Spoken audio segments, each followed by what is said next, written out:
Could we start anywhere else but here? Purdue went into Iowa City and knocked off the nation's #2 team. They did so in dominating fashion, topping the Hawks 24-7.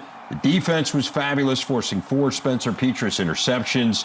And then David Bell torched the highly regarded Hawkeye D for a Kinnick Stadium 240 receiving yards. Kinnick Stadium record, I should say, as Purdue got its 9th all-time win as an unranked team over #2. That is the most in the nation by 5. The win vaulted the Boilers into the national rankings for the first time since 2007, ending the longest drought in the Power 5. Elsewhere, Michigan State still perfect, barely. Nebraska's woes continue after a stellar performance by Tanner Morgan. Northwestern in the win column behind a revived defense, and the Badgers hold off Army. Let's start here. And I hate to lead with the loser, but we're going to get to Purdue, and we will give Purdue its due, definitely, in this show, because they are a huge story, and I think the narrative around them has changed. But we talked a ton about Iowa last week, and we talked about them as the #2 team in the country. And Nicole, you follow the college football playoff race really closely, and we talked about that. So let's start there. What does Iowa's loss mean for the college football playoff picture, and specifically for the Big Ten and its hopes maybe of getting 2 teams in? Well, I'd said this before on this show that I still felt like the best path to getting 2 teams is actually getting 2 teams in the same division, because I think this is how Ohio State got in as a non-champion before. You don't have the potential for a loss in the championship game. If your only loss, let's say you're Michigan, your only loss is to Ohio State, and Ohio State's really good and they're in the playoff, then doesn't that boost your case? So I think obviously Iowa would love to win the Big Ten championship, you're in. That's the clearest possible path. They need to fix some things offensively to do that. But I still think there's a path for 2 teams. And there's been so much chaos in this sport. Alabama already has a loss. A lot of playoff caliber teams already have a loss, that we're probably going to see a 2-loss team this year. I mean, I would like to. I'll believe it when I see it on the team. I would like there to be one. But I'm just saying, I don't think we can eliminate anyone who has 1 loss, especially ones that have clear paths. If you just win out, you're going to be in. They're not going to put a 1-loss Iowa Big Ten champion not in the playoff. Yeah, I think it's perfect right now. Everything right is in front of Iowa, or the team from the West, right? For them to be able to go out and have an opportunity to be able to compete in the Big Ten championship, hopefully win if you're an Iowa fan, and probably you do get 2 teams. But, it's still a lot of football to be played, and people have to handle their business if we want to continue to have that story. But it's still going to be tough, because there are some other teams out there from some other conferences that are starting to really elevate their play. Well, I think this is where it gets really interesting. And we sat here last week, and I think we're all prisoners of the moment a little bit in college football, and that's just kind of the nature of the sport. But also, kind of to your point, this year, Nicole, I think it has intensified this notion of from week to week, we just don't know. And it was easy to look at Iowa's schedule and just say, man, some of the toughest stuff's behind them. This really lays out beautifully, especially with the uncertainty in the West. But I think the one thing that we know at this point this year is how little we know about what's going to happen on a week-to-week basis. The West is wide open now. Yeah, no doubt. I mean, we were penciling them in. We thought that was the division we understood. Now we don't. So it just creates more and more chaos. And, here's another team. Howard and I were talking about this before the show. Oklahoma. I feel totally different about Oklahoma this week than I did a week ago, and certainly different than I did 2 weeks ago. So now are they likely a playoff team? They're still unbeaten. And that's what really brings so much intrigue to this season, because as you mentioned, Iowa, we knew exactly what they needed to do. And we were probably very confident that Iowa was going to be able to do what they were supposed to. But it didn't work out that way for them. And now all of a sudden, the West is wide open. There is no way we go back 7 days and we would have said the West is wide open. Right. Even though it still really was. But we were so convinced that what our eyes had been seeing that we believed it. We actually believed it, and now Purdue has thrown a little bit of a wrinkle in that. Not only have they thrown a wrinkle in it, but they're right in the middle of this thing. Right, and we'll dive into Purdue in a bit. I want to talk more about Iowa, and I think what really stood out to me, and we said this on the show on Saturday, is if for people maybe who didn't watch the game or didn't watch every play in the way that we did, this was a domination. I mean, there was not a doubt of who the better team was on that particular day. Iowa really had no answers, I didn't think, on either side. I mean, look, offense and defense, right? So they tied for their fewest points in a Big Ten home game under Kirk Ferentz. The run game was stagnant. Spencer Petras had a really poor game through the 4 interceptions. And then defensively, I mean, they had no answer at all for Purdue. I mean, they got shredded by that Purdue passing attack and got shredded despite the fact that Purdue really had no run game. No. So you kind of knew what was coming. You knew exactly who it was coming to. Yep. And they still couldn't stop it. You mean David Bell? Yeah. And then so, David Bell again? Yes, and David Bell a third time and an 11th time. Okay, so I mean, here it is. Again, I kind of summarized it here. What does this tell us more broadly, Howard, about Iowa? And kind of along the lines of what Nicole was saying, to a certain extent, what you were saying, hey, it's still all there for Iowa. And if they win out from here on in, including winning the Big Ten championship game, they'll likely make the playoff. But did this call into question for you how plausible that is? I don't know if it necessarily calls it into question, because here's the way I look at it. So people are saying, okay, there's a blueprint out there to defeat Iowa's defense that's so vaunted it takes the ball away. My only problem with that is the guy calling the plays has to be a special guy calling the plays. Yep. And one of the things that Coach Brom has always been really good at is scheme and scheming his players open. So this wasn't just one game. What were the numbers? Like 37 catches, over 500 and some yards, 5 touchdowns for Bell in his 3. Yeah, he's owned them. Yeah, he's dominated them. And it's not like Coach Ferentz didn't know. I mean, you go back and listen to his comments last year's loss. This player's unbelievable. We had no answers. And it's been the same all 3 years when he talks about David Bell. And what's been the constant? Coach Brom calling the plays and their ability to get guys open. But still, you have to know when to call the plays. Your quarterback has to be in a position where he's not making mistakes. So he's got to be able to deliver. That offensive line probably played the best that they've played in a while, Purdue, since we've seen them. So in saying all that, yeah, there's a blueprint out there, but you need a quarterback and you need receivers that are going to be able to execute against that plan. I think what is frustrating about watching that game, too, is, yes, the repeated, you're just going to David Bell over and over and over again, throwing the ball all over the place, like the same types of plays working. But also that you're at the midpoint of the third quarter and you just think it's over. Yeah. Because Iowa's offense, we've known this, and we saw them very slowly come back and beat Penn State, right? Like it was because Penn State just couldn't move the ball, that they had time and possessions to come all the way back. But in this game, you never felt like they were going to be able to string it together to get enough points to come all the way back in this game. And so that's where this is an offense we thought wasn't going to limit them until the Big Ten championship game. But it came back to bite them now, where they were just behind by too much, and you just had no faith that the offense and the way that it's built, and certainly the way it was producing, was going to be able to keep them in the game. Just didn't see it. I want to give some love to Coach Shepard, the co-offensive coordinator at Purdue, because we talk about this Purdue passing game, but we never talk about him at all. And he's the wide receiver coach, and you watch him coach. He coaches these guys hard, just as hard as anybody else. He coaches like Coach Brom. He's getting after everyone on the field as wide receivers. So you got to give him a little credit for the last few years of really getting that wide receiver room to the point that they're at right now. But this was total domination. And the question about Iowa, I think they just exposed who Iowa is on the defensive side, but you still have to be able to execute your game plan. I'm with you, right? I mean, there can be a blueprint, but are other teams able to execute that blueprint? Yeah. That really becomes the question. Kind of to your point, Nicole, I think the defense is still going to be, it's going to be a tough nut to crack if you're going up against them. No doubt. But the offensive limitations have been there, and they were just kind of laid bare in this game. And the series that I think about, Howard, and we talked a lot about this in the green room, was where they had the 3rd and 2, Iowa's driving, and they try to run consecutive quarterback sneaks. Right. And you think, man, and I get it, you're going behind your center, who you say is the best center in the country. But, I mean, they're 118th in the nation in yards per carry. Yeah.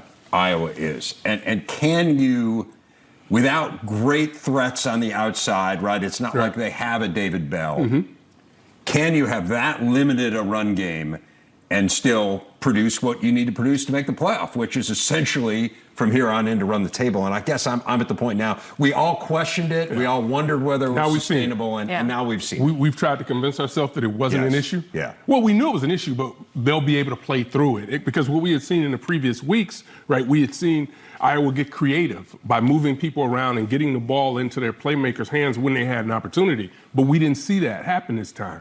And you talk about running 2 quarterback sneaks in a row. I get it. You draw them up. You should be able to execute against it when you have that type of offensive line.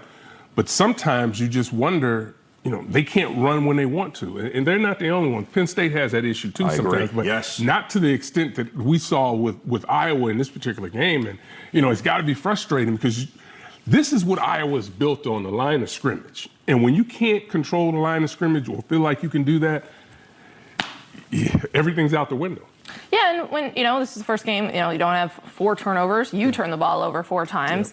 What happened? We've been saying, what happens when your defense isn't putting you in these great positions? And what happens when, you can't win with punting, right? All these things that Iowa loves to win with. It becomes a lot harder, especially when your offense struggles to move the ball that much. So this is going to be a problem, and this is the limiting factor we knew about, and it's going to continue to be because you've got to do something different, right? And I think one of the things that kind of tells you, I guess, from the national perspective, right? We saw them move to number 2. There was great respect for what this Iowa team was doing, right? Yeah. Where are they this week? 11. They're outside, right? So now I think everyone was waiting to see what was going to happen offensively, and now they saw what they believed Iowa was offensively, and they've had to pay the price for it as far as the rankings are concerned. And again, there is a lot to like here, and we were sitting here a week ago heaping praise on them, and I don't think any of us want to convey this message. We don't have a ton of they're really good. This is a good football team. But again, we were talking about them as a national championship contender. As the number 2 team in the country. Absolutely, right? Yeah. And so if you're going to kind of be measured on that scale, I think there were some questions. Are they really that good? Are they really the second best team in the country, or are they more the 11th best team in the country? But again, if they can solve some of these problems, they can figure out, honestly, Howard, I really just think it comes down to figuring out how to run the ball when you want to run the ball and when you need to run the ball. Coach Ferentz, both of them, offensive line coaches, background, they're going to get it figured out. I mean, they're going to get it figured out. Not that all of a sudden they're going to start rushing for 175, 250 yards. I don't mean that. But they are going to figure out what runs are going to allow them that they're in a situation where the quarterback just doesn't have to drop back all the time to throw it vertically down the field. They're going to find a way to be efficient, maybe is what I'm looking for, in that run game, so it takes some pressure off the pass. And Tyler Goodson's really good. Well, that's what I was going to say. And so even if you can't, let's say your line is limited, which clearly it is, but can you scheme ways to get him the ball in space where he's really good, right? And can you make the run game, can you make the pass game an extension of that run game? We saw that a couple of weeks ago when he was moved out into the slot. Yes. We saw him catching the ball out of the backfield on swing passes. They're going to have to continue to do some of that to find a way, because he needs the ball in his hands. Yes. Some kind of way you need to get the ball in his hands, and I think they'll figure that out. Right. I mean, to your point, Nicole, it's not that they don't have a running back. Oh, yeah. They have a talented running back. Right. They got a group. Yeah. They just don't have a run game. Right. Yeah. There's a difference. Yes, there is. Which that seems fixable. Yeah. Right? You say it out loud, it sounds fixable. Yeah. It does, yeah. Talk about striking when the iron is hot. Big Ten tailgate going to Purdue on Saturday. Andy Sabo, Brock Vereen, Anthony Herron on campus in West Lafayette. Howard, Coach DiNardo, Joshua Perry, and I will be here in studio. All Big Ten, all morning long. Tailgate presented by Geico. Saturday, 10 a.m. Eastern Time. We take a look at the Big Ten West standings. 3 teams now even in the loss column, just as we all predicted. Iowa, Minnesota, and Purdue. Northwestern and Wisconsin both with 2 losses. Let's focus on Purdue first. Again, they are the huge story coming out of the weekend. I almost feel bad we waited to really talk about them until the second segment. But again, Iowa was a huge story. But how good is this Purdue team? Man. Defensively, there's no question how good they are. And I think this entire year we've kind of been glossing over. And I know we've talked a little bit about with Coach Braun making the changes there, but it's been so many years, what is it, like 2-3 years where he's had to make changes at the coordinator position. Yeah. And now he makes the change once again and he has 3 coordinators, right? So That's a huge part of what they are. And when we watch them practice, they all coach just like Coach Brom, as I mentioned in the last segment, but the attention to detail, and quite frankly, in my opinion, they have the best defensive player in the Big Ten Conference playing defensive line for them, and that gives them a huge advantage. Do they all have get-back coaches? They like all Coach Brom? Do they all? All of them need them, right? Except for the ones that are up in the booth. It would be funny if you needed one up there. It's troubling is what it would be. That would be. I'm with you on George Karlaftis. He was one of the last players I interviewed in person before COVID shut everything down. I went and did a spring visit with Purdue. And the point of the story was, wow, they got some really good young talent that no one's talking about, David Bell and George Karlaftis. But Karlaftis is, first of all, great personality. Love him. Super engaging. But also absolutely a dominant force in these games. But people have not been watching Purdue games the way that they've been watching other people. So I think you could argue that he might be the best player that is being overlooked in the country. I watch him, and Joshua and I have been watching him, and it's unbelievable what he does to whoever is attempting to block him. We watched him dominate a tackle. The next play, he gets triple teamed. And that's what he deals with most of the time. But when you see him in person, you don't necessarily get that feeling like this could be the best defensive player in the draft. You don't get that feeling when you're talking with him because he's just so low key and he flips the switch and he's out of his mind and all of a sudden he says, "How are you doing?" Yeah, no. So it's amazing, but when I just watch everything that he's able to do, his change of direction, his quickness, his strength, he is, unbelievable. Unbelievable. And to have a guy like that on your roster really should give them a boost defensively like it has, but also give you a boost in recruiting because now you have players, you can go to Purdue and all of a sudden be a star defensive lineman, right? They are fourth in the nation in scoring defense.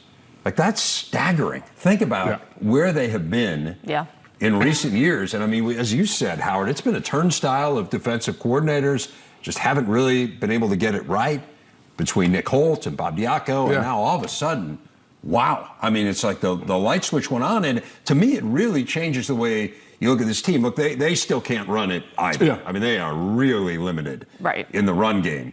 But you have a quarterback who's figured it out. You have kind of a quarterback rotation here. You have David Bell, who, as we all know, the guy, 240 receiving yards. The guy's one of the best receivers in the country. You have an excellent tight end in Payne Durham. And, man, this defense is something else. Yeah, I think that you've got all these pieces and a lot to like, and this is an offense that has struggled to run the ball. Like we know, this is Jeff Brom; they like to throw the ball, but they've had to win games with these defensive issues the last few years in shootouts, right? Yeah. And so sometimes if there is a good defensive scheme by the other team, if there is pressure, if there is a quarterback injury, which they've also dealt with, which is part of the reason they have a great rotation. Yeah. It just doesn't work. Winning with defense, putting yourself in a position to win games that maybe 2 years ago you weren't, that's different. That's new. And, we were talking about, like, you saw that West standings. They're in it. Yeah. Here's what concerns me. And as we look at the West, you look at who everyone still has left to play. And, like, for Wisconsin and Iowa, it really lays out well that it's just all the West teams. Purdue still has to play Michigan State and Ohio State. And that, to me, is the limiting factor with Purdue. I think if you kind of threw them all in a hat and you somehow equalized the schedule, would you make an argument for, look, they just manhandled Iowa. They were in a really tight game with Minnesota, a game that could have gone either way. You certainly look at all those other teams below them and you think they match up pretty well. I think Purdue is every bit as good as the rest of this division. I just think the schedule really works against them. The schedule is an issue. We've seen the schedule be an issue for Indiana over in the East. So it's going to be an issue, but this is also a Purdue team that when they're able to stay healthy, they just need to get to the fourth quarter and keep things close and not get blown out. And that defense gives them an opportunity to do that.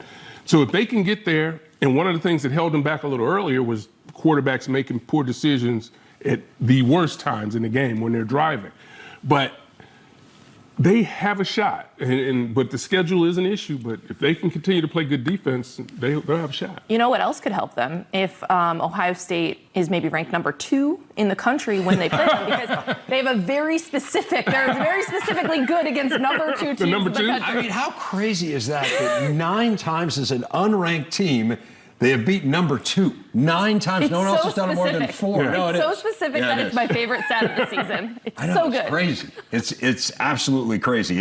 It does speak. Look, I think sometimes it gets lost in the narrative of it's great basketball program and whatnot, but they have a pretty good football playing history. They've had some incredible superstars go through there, from Leroy Keys to Bob Greasy to Drew Brees, of course. I mean, there is a history and a tradition there with Joe Tiller's teams, but yeah, it is remarkable, the number 2 thing. Oh, so what do we think in the West? If you guys agree that the schedule perhaps is a limiting factor for Purdue, we've seen the issues that we outlined for Iowa. I mean, we know how limited Wisconsin is offensively. Is Minnesota? Where do they fit in? Like, it's fascinating, right? Yeah, Minnesota's another interesting team to me, because when I left there, I said, this is a good team. There's no reason that they can win the West and be in the Big Ten championship game, because I thought they had that type of talent. They've sputtered a little bit, but it seems that they've gotten a few things put together now. So that's a team that's going to be a problem. And as we go back, this thing is wide open right now. So the teams that are able to capitalize, get the best quarterback plays are going to be the team that comes out on top in this division. Well, and one of the things in that shocking loss to Bowling Green that surprised me so much, and I think all of us, was how Tanner Morgan didn't really throw the ball. Like, it wasn't even that many attempts. And obviously they've been working through injuries and season-ending injuries to running backs and different things. But I think what you saw out of Tanner Morgan on Saturday was really encouraging as they're trying to figure out how they're going to score points, how they're going to move the ball.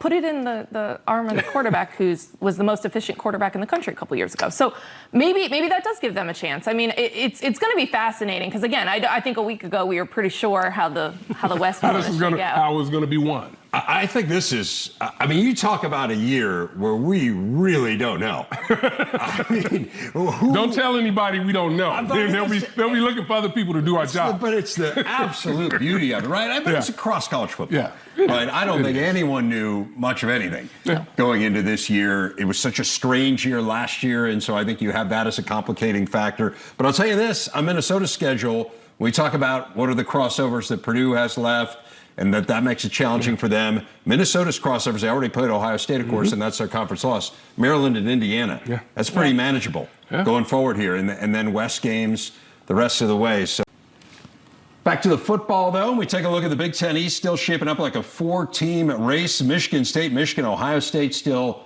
perfect in conference play. Penn State just the 1 loss to Iowa. Remember, all 4 of these teams face one another between October 30th and the end of the season. Now, the Spartans survived a close call against Indiana on Saturday. They really rode the defense, forced 3 turnovers, had 3 sacks, marked the 6th time in 7 games. They have held an opponent to 21 or fewer points. It happened once all of last year. And they needed that defensive effort, frankly, as the offense was held to a season-low 241 yards. Still, 7-0. It's 7-0. I don't think anyone's arguing with 7-0. They're delighted. How big a deal do you guys think the close call is?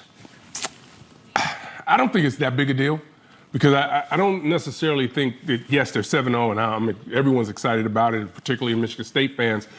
But they're going to have some of these games, because we looked at their schedule and we look at the way they've played in some of the games that weren't blowouts, and they've been tight. And I think one of the reasons it becomes a big deal is because this is an Indiana team that didn't have its starting quarterback out there, and didn't have all the players at their full complement. So I think there is a reaction to, okay, well, wait a minute, how good are they? But the reality is that's been our reaction the entire year. Each week that they won a game, we've all said, how good are they? We're not sure. The fact of the matter is they're 7-0, and I think it's better that they're 7-0 in coaching right now than if they were 6-1. This is still a good team, I believe. We've said that too. It's a luxury when you're building a program back to learn about things in wins and not losses, right? And so that's what they're doing here, is that they have plenty of things they can work on, but they figured it out and they still won the game. Yeah. And they still, figured out a different way to win, because that's one thing that we have talked about. We're trying to figure out things week to week, and we don't know anything. But we've been saying they've been winning games with their offense, right? We've been seeing a really explosive offense, and Kenneth Walker didn't go over 100 yards, and they still won the game. And you still saw all of these different areas of growth defensively. So you're still learning something, even though you still have plenty more that you can work on. Right. You'd still much rather eke this out in a game where Indiana outplayed them for most of the game. Yeah, that's true. And the penalties have become a little bit of an issue. Penalties are bad, and some personal fouls, and that's been an issue here over the last couple of weeks. Some penalties that just flat out aren't smart. Yeah, and they want to keep playing hard. And I know that's what he's preaching. We're going to be hard. We're going to be tough, be physical. But there's got to be a time when you pull off, because those personal foul penalties are going to become an issue against better teams. Yeah, absolutely. But I keep coming back, and I think you guys are saying the same thing. One of the marks of a good team is you win games when you don't play all that well. Yeah. And the Nebraska game, maybe they didn't necessarily deserve to win, and yet they figured out a way to win it. And I think we'd say the same thing here with Indiana. And I agree with your point, too, Nicole, which is the offense has been so overwhelming that now they proved that they can win a game when the offense doesn't put up those huge yardage totals, and in fact is really held in check. I mean, again, 241 yards, and we saw they needed to resort to some trick plays to move the ball down the field, but the defense was really good. Again, part of that is Indiana is limited offensively, and I think we all understand what's happened with the Hoosiers, but you do have to feel good from Michigan State's point of view that the biggest area people were questioning is what won you the game. Stepped up and made plays for them, right? And there was the questions about the defense.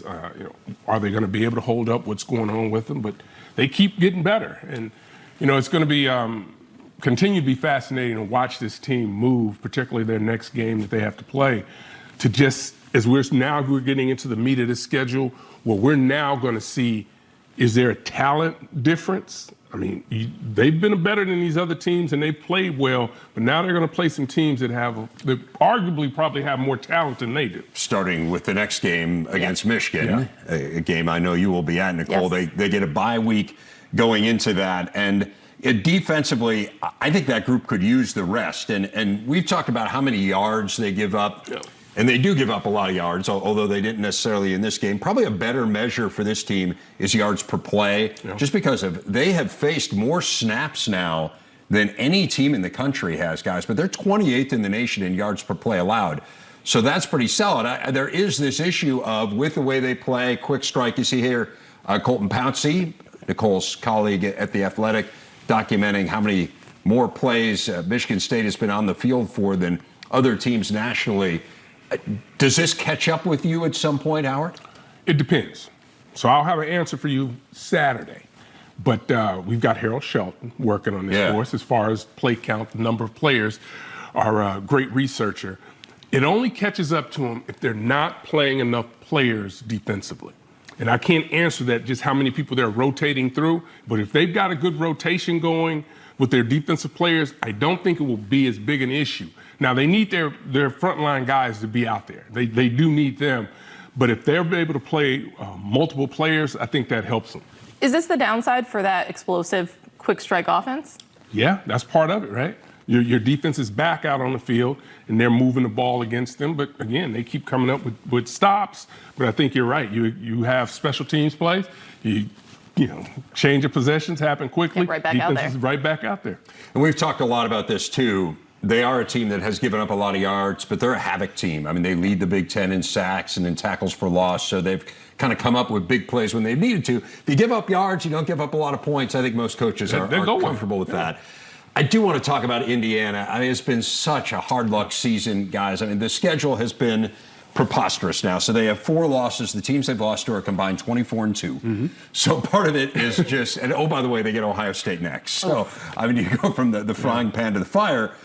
All that being said, they are really limited offensively, Nicole. Yeah, they are, and this has been a problem since the very beginning of the season with Michael Penix. Yeah. And you can talk about his health in different games and different moments, but there were a lot of mistakes right away, right out of the gate, and this has cost this team. Whereas last year, basically everything that they did offensively went right, right? Like everything that could have. All this years of karma, everything was going in their direction. And this year, they've just been so limited in what they can do. And that changes the way that defenses can attack them, be aggressive. It's just, they're frustrating to watch. And I think, in the Michigan State game, you saw them move the ball. You saw them do things and not put points up. Yeah. Or, it's a frustrating team to watch considering the expectations that we had for them coming out of last year. Yeah. Since we've been covering at the Big Ten Network Indiana football, and you can probably go back before that, if there was not a dynamic player at the quarterback position, this team traditionally probably struggled offensively. Yeah. So when they don't have their best player on the field, making plays, playing at his high ceiling, then it's going to be a little bit of a struggle. Now, we all like Tuttle. I think he can come in and really help you, but he's still not as dynamic as Penix is. And when you have a guy under center that's making all the plays, making the throws, making the runs, that changes what you can do defensively. Because now you need to not be as aggressive, because now you give him seams in areas where he can run through as far as, chucking the ball and running. So this has been tough, and it has been frustrating. And when we watched Coach Allen at his postgame Saturday, it was on his face because he didn't look up at the camera. He just continued to look down, at the podium and at his stats, because he knows how good this team is. I think we all know how good this team is, but when they suffer injuries to key players, it doesn't work out well for them. Yeah, the numbers are staggering. I mean, 7 points per game they're averaging in conference play. It was like, it's really hard to figure out a way to cobble together wins if you're averaging 7 points per game. Listen, nobody wanted this team to win more than the players and the coaching staff and their fan base. But I think as we cover college football, I think a lot of people, speak for the three of us here, we're pulling for Indiana football. Oh, yeah. Right? Because for them to be able to do what they did last year with no fans, so then it was like, hey, get the fans back in the stands. Look how good this can be, right? This Indiana team is turning the corner. And I still believe that Coach Allen is absolutely the right guy for this job. And I still think this is a good program and a good team. Things just have not worked out well for them this year. And what's tough is just we've seen through this build, they get better each year. You see, maybe the win total plateaus, but they're getting better. They're getting better. You see that tangible signs of growth, and this year is just a step back. And that's what it's going to be. And we talk about this a lot. It is not always linear, right? Yeah. Your program doesn't always go from 4 wins to 6 wins to 8 wins to 10 wins. It doesn't work that way. What you do is you get better as a program, and there's all kinds of things that contribute to that, and your foundation is strong, and you can withstand a year like this. And again, they have Ohio State next, they have Maryland after that, and then they have Michigan following that. It's absurd the way the schedule laid out.